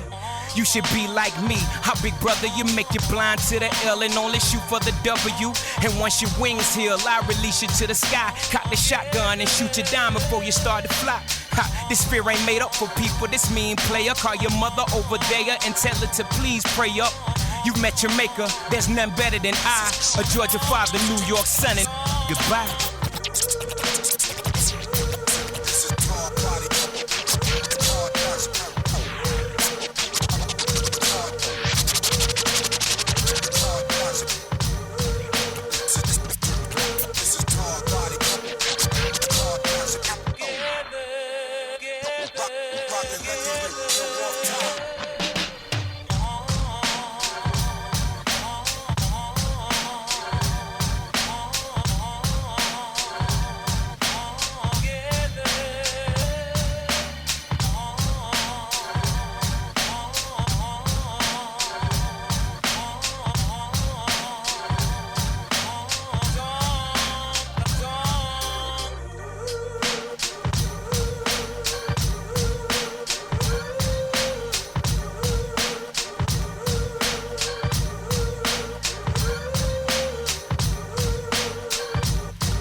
Right here on the FuseBox Radio. DJ Fusion. You are tuned into DPE Radio, where we play nothing but the music and the tones that illuminate your mind, your body, and your soul. So sit back and relax and get illuminated. Ha ha ha ha. Yeah. This is a memoir. Dedicate the song to you. Dedicate the song to you. Give thanks for the memories that make me think of you. Make me think of you. This is a memoir. I dedicate the song to you. Dedicate the song this to you. This memoir for my aunt. Aunt Yolanda, this one here's for you. I know you smiling in heaven and twins made it through. I pray to God and I know you heard me too. You the angel watching over my dreams, they coming true. I remember the times in Lincoln Park when you let me ride my bike and pull me in after dark. Hayes and Labita were like my aunts too. I was everybody's nephew that hung with the crew. You sponsored my dates with keys to the car. White Geo Metro, I was feeling like a star. It hurt my heart when they told me you was missing. I was standing in the kitchen, I barely wanted to listen. Sometimes I can't believe that you're gone. You were my number one fan, I couldn't do any wrong. You molded my mind in so many ways. You the reason why I grind and go hard every day. This is a memoir. I dedicate the song to you. Dedicate the song Thanks to for the you. memories that make me think of you. For all it's worth, I dedicate my verse to the one who gave birth to me. You push for me. C-section to be exact, so you pull for me. Only 18, vision of a little boy. Knew it was hard, you put your faith in God. When Pops went left, never talked bad about him. I look like him, grandma helped, and my physical and spiritual growth. Scared to be your father, you gave me support. Graduated from college, you showed me support. I love that, had for you, I cherish the most. No matter if we rich or broke, we still cracking jokes. The day I got married, you was there for the toast. Cheers. I love you, mama. Give thanks. This is a memoir. I dedicate the song to you. Give thanks for the memories that make me think of you. Dedicate the song to Definition of a diva. My mama when I see her. Handling biz, caring for kids. Can't believe her leading PTA meetings while I sold Girl Scout cookies. She made me go door to door. She never been no rookie. A smart cookie. Could make a meal out of scraps. Showed me how to stretch my loops so I never felt strapped. Benevolent. She taught me to achieve excellence. But never get too high up on yourself like you are better than. Better still, taught me my beauties and my skills. Being a cutie with booty ain't gon' pay these bills. Giving thanks for your will. Represent cause you the deal. I'm the woman that I am cause by example you instill. This is a memoir. I dedicate the song to you. This is a memoir. I dedicate the song to you. Give thanks for the memories that make me think of you.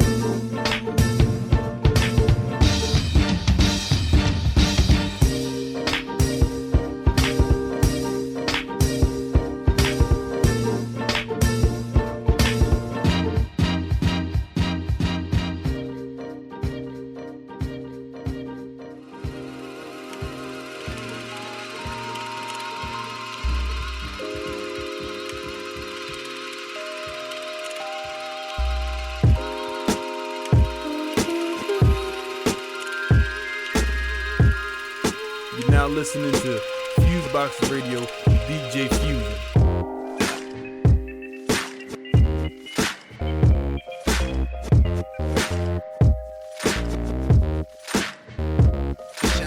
Shine through.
Until I fade away. Finding and losing our way. At the same time. In a matter of a day.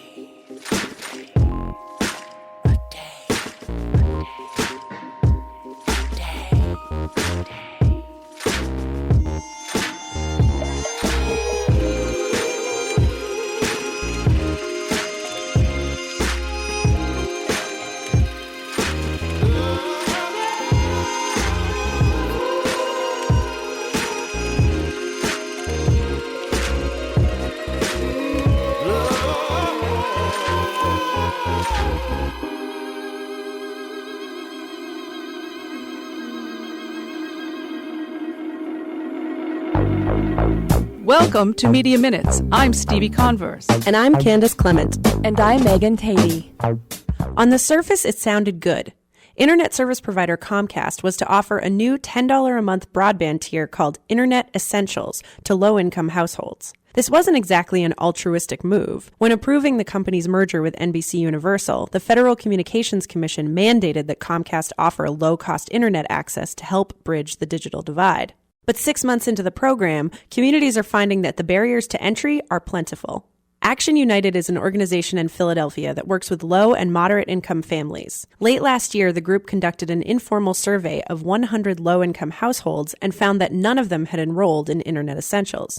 Those residents who had heard of the program were either ineligible to participate or had difficulty accessing information about it.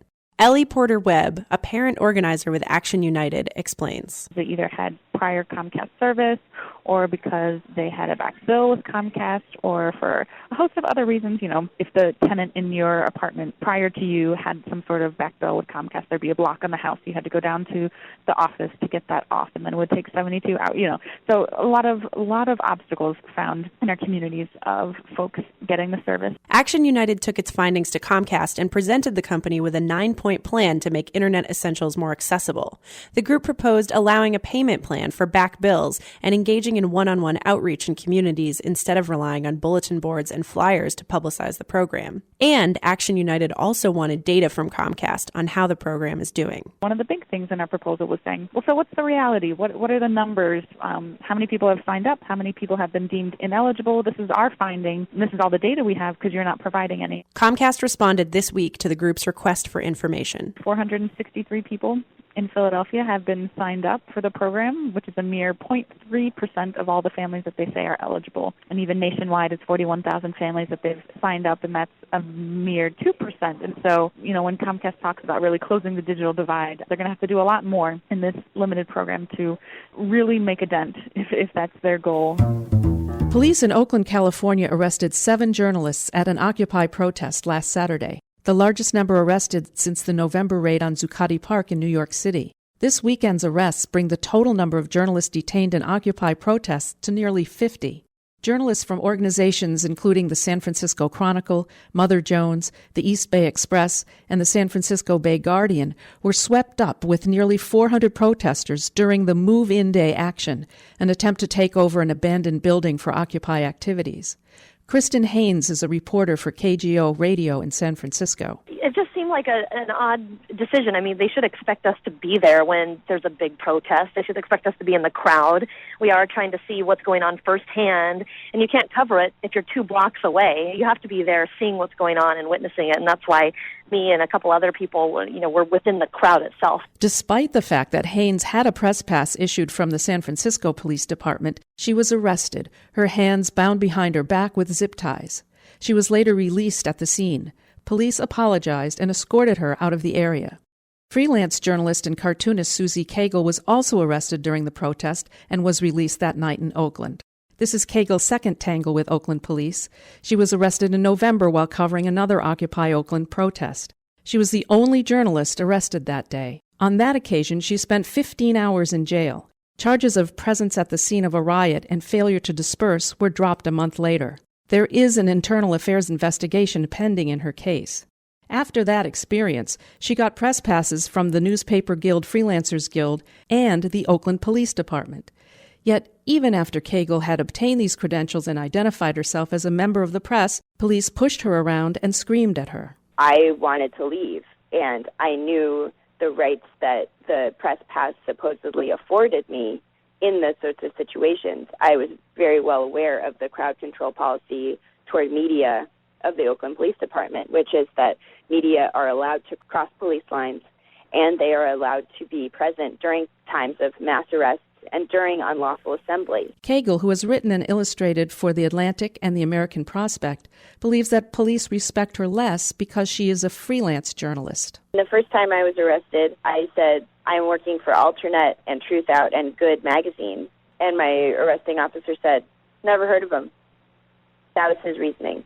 I've never heard of those places, so you're going to jail. You've been listening to Media Minutes, a production of Free Press, a national nonpartisan organization working to reform the media. For more information, visit freepress.net. sucker now, I want the king on the track.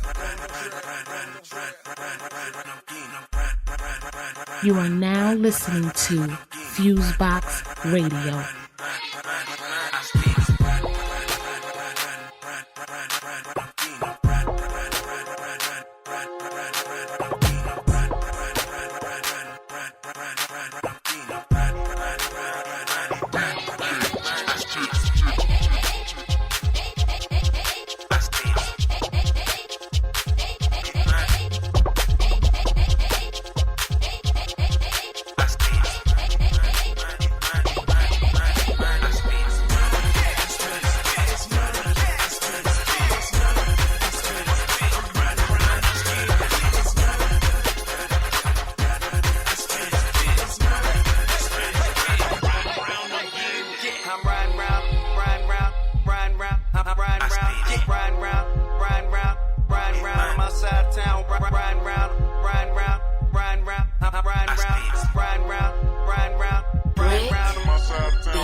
Ladies and gentlemen, you are now witnessing FuseBox Radio.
yours truly, Big Guru, the icon.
Let it sweat me, babe.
home, baby. Ain't gonna let it sweat you, baby.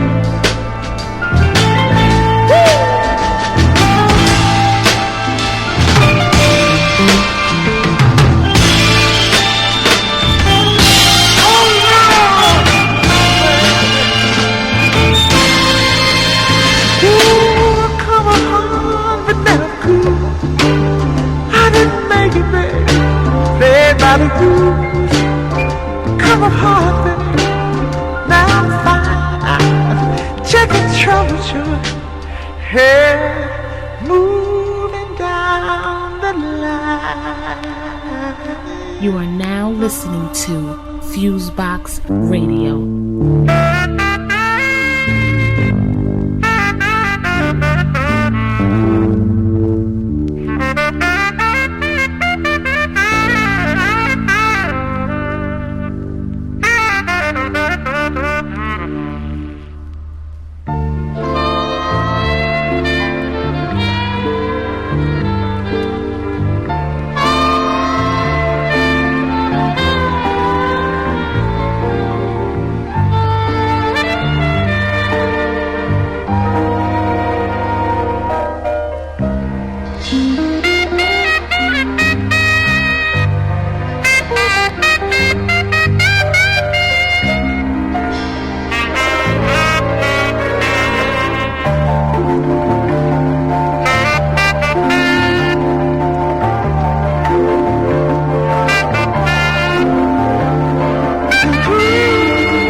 Listening to the FuseBox with Jon Judah.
Right here on the FuseBox Radio.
You are now listening to the FuseBox with Jon Judah.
You are now listening to the FuseBox with Jon Judah.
Listening to the FuseBox with Jon Judah.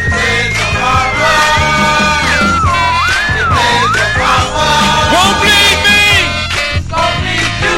Won't bleed me. They bled your sister, they bled your brother. Won't bleed me, don't bleed you. Won't bleed you. If you can't beat them, that's what they say. You talking about yesterday?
You are now listening to the FuseBox with Jon Judah. Call.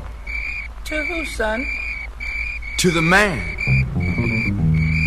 To what man, son? The man, Mama. Don't you know who the man is? Waterley? The man, Captain Boss, Mr. Charlie. Oh, please, Captain Boss Man. You're welcome in committee. That's right. That's good. Gonna give him a show. Sing the happiest news. To begin the performance, I'll bow down and kiss both his shoes. What a deal. What are you talking about, son?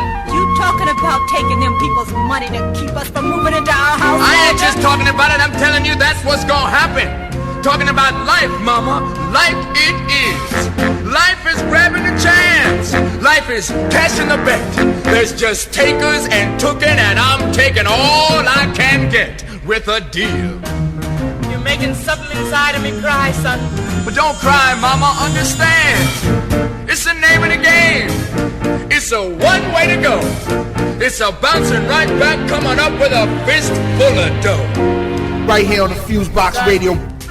I come from 5 generations of slaves and sharecroppers, but ain't nobody in my family never took no money from no one. What was a way of telling us we wasn't fit to walk this earth? We ain't never been that poor. We ain't never been that dead inside. What's the matter with y'all? Didn't make up the world, didn't make up the rules. There's the good and the bad, but the good always come up to fools. Don't be whipping on me about the right and the wrong. Let's stop coming on weak when the world's always coming on strong with a deal. Baby, how you gonna feel on the inside? Gonna feel fine, Mama, I'm gonna feel fine. I'm gonna look that son of a bitch in the eyes and I'm gonna say, all right, Mr. Nina, this is America. Now you want that neighborhood out there the way you want it? You want the right to keep it like you want it? Then pay for it. Just put that money in my hands and you won't have to live next door to no bunch of stinking niggas. And maybe I'll just get down on my black knees and I'll say, Captain Mr. Boss Man. Oh, yowza, boss, yowza. Great white father, just give us the money. For God's sakes. And we's ain't one out there and spoil your white folks' neighborhood. And I'll feel fine. You are now listening to FuseBox Radio. Nobody knows you, brother, when you're down and out. When in your pocket there is not one penny. Where are your friends you find you really haven't any? Once you get on your feet again, everybody wants to be your long lost friend. It's mighty strange without a doubt, but nobody knows you when you are down and out. Listen, once I lived the life of a millionaire, spending money cause I didn't care. Oh, I'd take all my friends out for a real good time. I'd buy Moët Chandon champagne, Hennessy, Teacher's Scotch, and some days Ruffino wine. But one day my dough got low. I couldn't find a friend, didn't have no place to go. I said, if I ever get my hands on $1 again, I will squeeze it till the eagle grin, because nobody know you, baby, when you're down and out. When in your pocket there's not one penny. Tell me, where are your friends? You find you haven't any. Once you get back on your feet again, everybody wants to be your long. I went to school with those, I know him. Mighty straight and out of doubt. Nobody knows you when you're down. I'll say it again. Nobody know you, baby, when you're down and out. So if I ever get my hands on $1 again, I'll squeeze it till the eagle grins, because I really do believe a dollar is my friend. Nobody knows you, baby, when you down and out. You are now listening to the FuseBox with Jon Judah.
listening to the FuseBox with Jon Judah.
FuseBox Radio.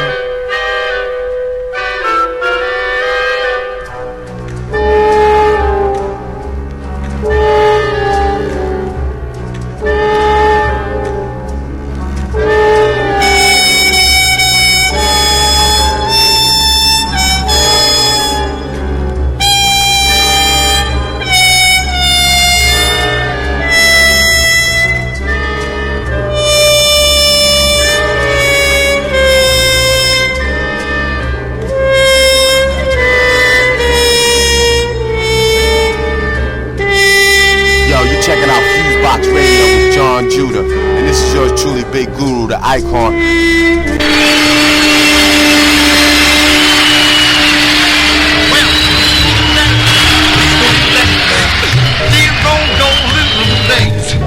Reading, writing, arithmetic, talk to no hickory stick.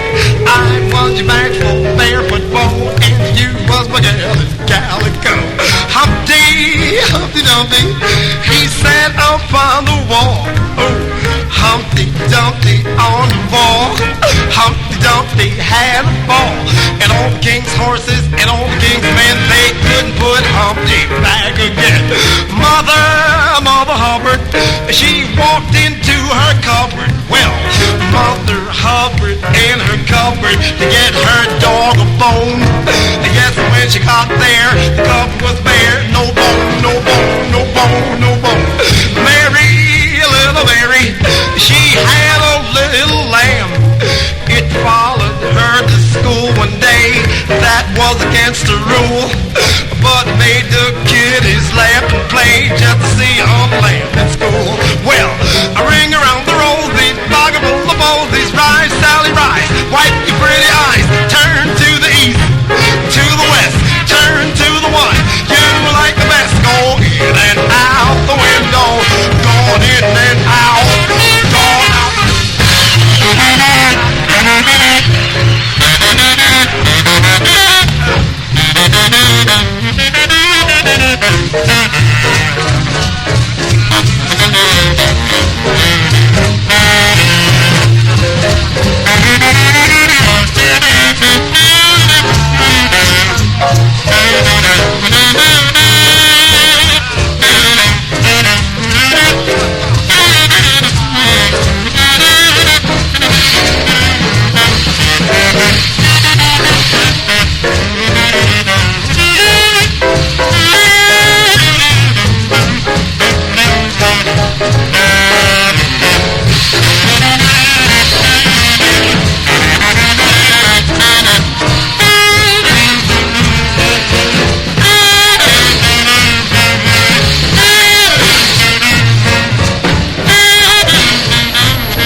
now listening to the FuseBox with Jon Judah.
You are now listening to the FuseBox with Jon Judah.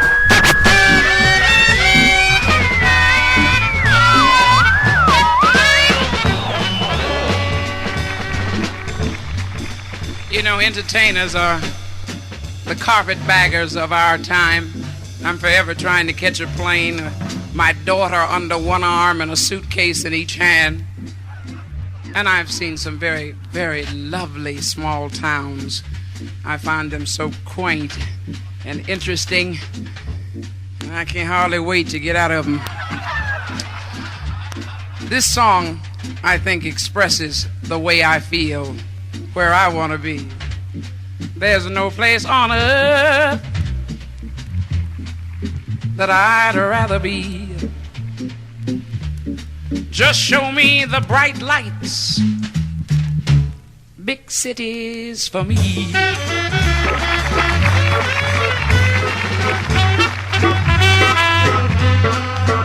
I'll visit the country, I'll even sail out on the sea, but I'll take the bright lights, big cities for me.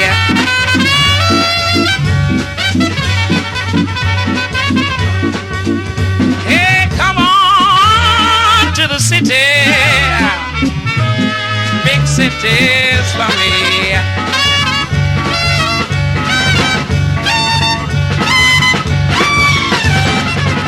Detroit, good old Detroit. Have any of you ever been to Detroit? Oh, that's a swinging city, Detroit. They make cars, automotive vehicles. I mean things like Cadillacs and Lincoln, T-Bird, Mustang, Chrysler, Imperial. Oh yeah, few Rolls Royces, Mercedes Benzes. Oh yeah, yeah. They make jazz singers too. In fact, the singer who's singing for you, she came from Detroit. Yeah, good old Detroit. About 250 miles of the road from Detroit is a place called Chi-Town. And Chi-Town, that's my town. My kind of town, Chicago is. My kind of town, Chicago is. They swing every kind of way, all night and all day. Not too far from Chicago is an island called New York. New York City, New York. Nothing in the world like New York. The lights on Broadway turn black night into day. Loving is fine in Central Park all the time. Moving on west, moving on west, moving on west, because the west is the best. Say L.A., L.A., L.A., L.A., swinging night and day. L.A., California. Yeah, I bought a house here, I might stay. It's growing on me, this L.A. Hey, hey, y'all. Hey, y'all. Yeah, come on to the city. Big cities for me.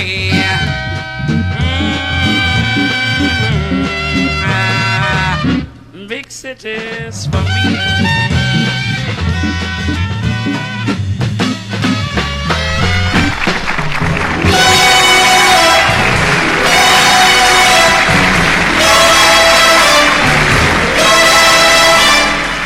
You are now listening to the FuseBox with Jon Judah.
right here on the FuseBox Radio.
show a slide.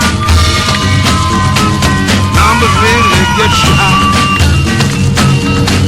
What if another book should show him or you has got to go? Blue boy, what you say? Blue boy, I say.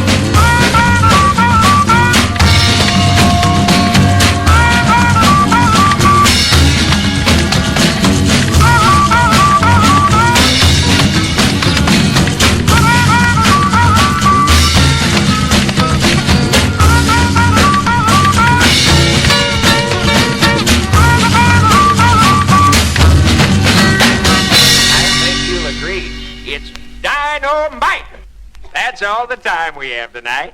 Join us next time. Good night.